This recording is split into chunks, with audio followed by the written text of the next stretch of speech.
విశాఖ జిల్లా తుంగలం దగ్గర నిర్మాణంలో ఉన్న రైల్వే బ్రిడ్జ్ దగ్గర ప్రమాదం జరిగింది. రైలు ఓవర్ బ్రిడ్జ్ డక్టింగ్ కుప్పకూలింది. 3, 4వ పిల్లర్ల మధ్యలో ఉన్న నిర్మాణం కూలడంతో 7గురు కార్మికులు తీవ్రంగా గాయపడ్డారు. క్షతగాత్రులను ఆసుపత్రికి తరలించారు.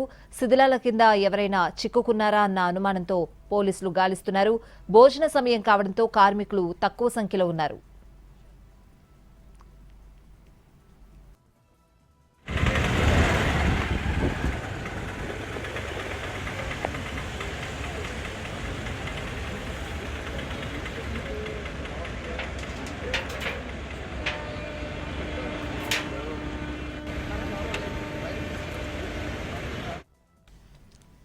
రైల్వే బ్రిడ్జ్ కూలిన ఘటనపై మరింత సమాచారం అడిగి తెలుసుకుందాం. మా ప్రతినిధి చిరంజీవి ఘటనా స్థలం దగ్గర నుంచి లైవ్ లో సిద్ధంగా ఉన్నారు. చిరంజీవి, ఏంటి పరిస్థితి?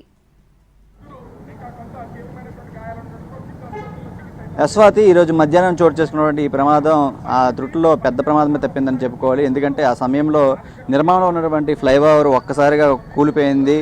ఇది గత 6 సంవత్సరాల నుంచి కూడా ఈ నిర్మాణం ప్రక్రియ జరుగుతూ ఉంది. అయితే తాజాగా ఇప్పుడు 3వ నెంబరు 4వ నెంబరు పిల్లర్స్కి సంబంధించి ఈ ఫ్లైఓవర్ ఏదైతే నిర్మాణం జరుగుతున్న సమయంలో సిమెంటు అంతా కూడా స్లాబ్ వేస్తున్న సమయంలో ఒక్కసారిగా చాలా వెయిట్ ఎక్కువగా పెరగడంతో అదంతా కూడా ఒక్కసారిగా కూలిపోయింది. అయితే ఈరోజు ఆదివారం కావడం, అందులోనూ 10 మంది కార్మికులు ఇక్కడ పనిచేస్తున్నారు. వారిలో 7గురికి కొంచెం ఎక్కువగా ఇంజురీస్ అయ్యాయి. తర్వాత మిగతా 3 కూడా త్రుటిలో తప్పించుకొని బయటపడడంతో స్వల్ప ఇంజురీస్తో స్థానికంగా ఉన్నటువంటి ఒక ప్రైవేట్ హాస్పిటల్లో చికిత్స పొందినటువంటి పరిస్థితి కనిపిస్తుంది. అయితే ఈ ఘటనతో ఒక్కసారిగా వీళ్ళంతా కూడా చాలా భయాందోళనకు గురయ్యారు. ఎందుకంటే ఆ పైన ఉన్నటువంటి వెయిట్ అంతా కూడా ఒక్కసారిగా పడుంటే మాత్రం వాళ్ళ మీద అంతా పడి ఉంటే ఇంకా శిథిలాల కింద మొత్తం అంతా కూడా ఉండిపోయే అవకాశం ఉంటుంది. మనం చూస్తున్నాం.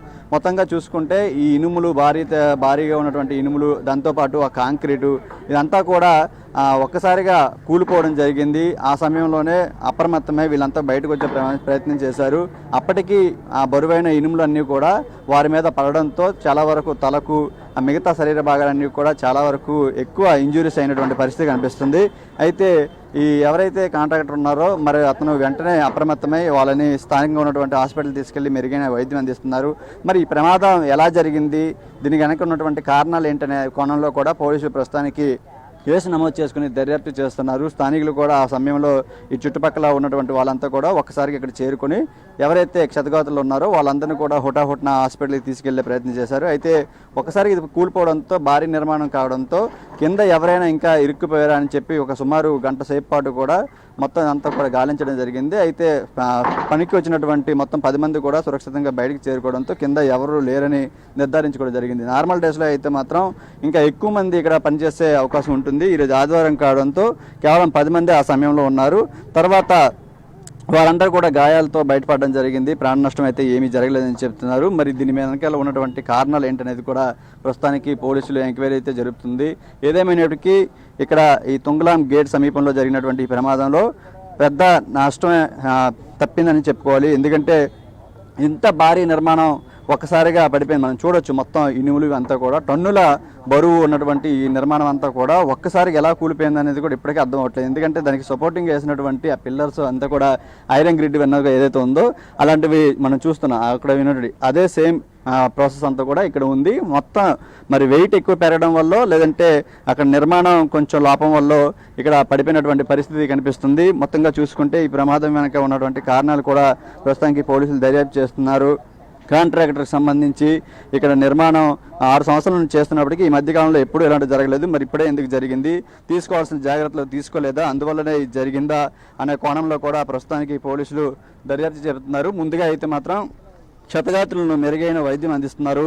చాలా గాయాలు కూడా ఎక్కువగా 7గురికి అయినటువంటి పరిస్థితి విషమంగా ఉందని కూడా చెప్తున్నటువంటి పరిస్థితి మనం చూస్తున్నాం. ముఖ్యంగా చూసుకుంటే నిర్మాణంలో ఉన్నటువంటి భారీ ఫ్లైఓవర్కి సంబంధించిన పైన స్లాబ్ అంతా కూడా మనం ఇప్పటికే చూస్తున్నాం. ఇదంతా కూడా ఇంకా పచ్చిగానే ఉంది. అంటే సిమెంట్ మొత్తం అంతా కూడా ఒకసారి చూసుకుంటే ఇది ఇంకా తడిగానే ఉన్నటువంటి పరిస్థితి. ఇది వెయిట్ ఎక్కువ అవడంలో కింద కూడా సపోర్టింగ్ సంబంధించినటువంటి ఐరన్ రాడ్లన్నీ కూడా చాలా వీక్గా ఉన్నటువంటి పరిస్థితి. దాంతోపాటు ఈ కాంక్రీట్ అంతా కూడా వెయిట్ ఎక్కువ అవడంతో ఒకసారిగా ఈ ప్రమాదం చోటు చేసుకున్నటువంటి పరిస్థితి కనిపిస్తుంది.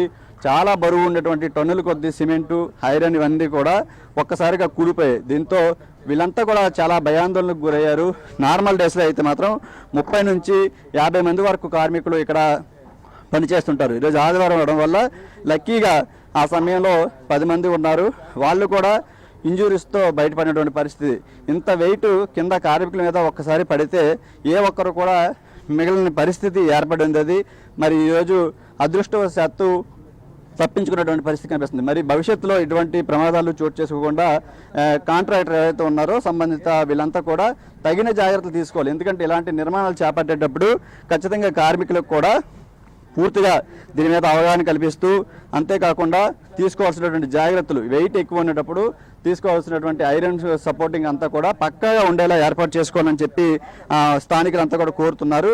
దీంతోపాటు ముఖ్యంగా చూసుకుంటే ఇప్పుడు ఈ ప్రమాదం ఎందుకు జరిగింది అనేది కూడా ఇప్పుడు ప్రశ్నార్థంగా మారింది. ఎందుకంటే ఒకవైపు చూసుకుంటే రైల్వే గేట్ సమీపంలోనే ఇక్కడ అంతా జరిగింది. కింద చాలామంది ఇటువైపు నుండే రాకపోకలు, చిన్నపిల్లలంతా కూడా పక్కనే ఉన్నటువంటి గ్రౌండ్ ఉంది, ఇటువైపు నుండే ఎక్కువగా రాకపోకలు నిర్వహిస్తుంటారు. ఒకవేళ వాళ్ళు ఇక్కడ ఉన్నటువంటి సమయంలో జరుగుంటే ఇంకా ప్రమాద తీవ్రత ఖచ్చితంగా పెరిగి ఉండేది అని భయపడుతున్నటువంటి పరిస్థితి కనిపిస్తుంది. ముఖ్యంగా చూసుకుంటే ఇక్కడ స్థానికులు కూడా చాలా వరకు భయాందోళనకు గురవుతున్నారు.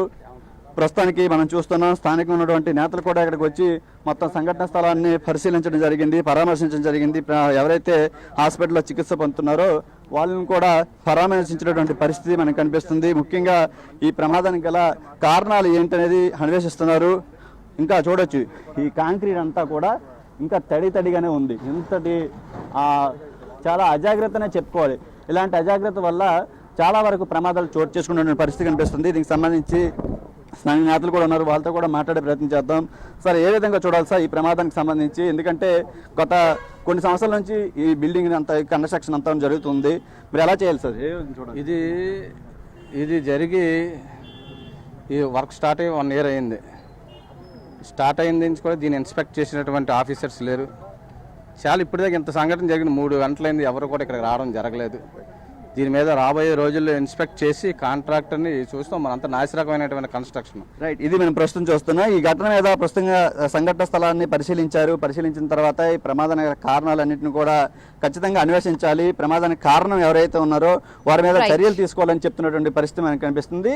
ఒక విధంగా చెప్పుకోవాలంటే మధ్యాహ్న సమయం జరిగినటువంటి ఈ ప్రమాదంలో ఖచ్చితంగా ప్రాణ నష్టం ఇదంతా కూడా ఎక్కువగా జరిగేది నార్మల్ డేస్లో. ఆదివారం కావడంతో చాలా వరకు తప్పించుకున్నటువంటి పరిస్థితి కనిపిస్తుంది. Thank you Chiranjeevi.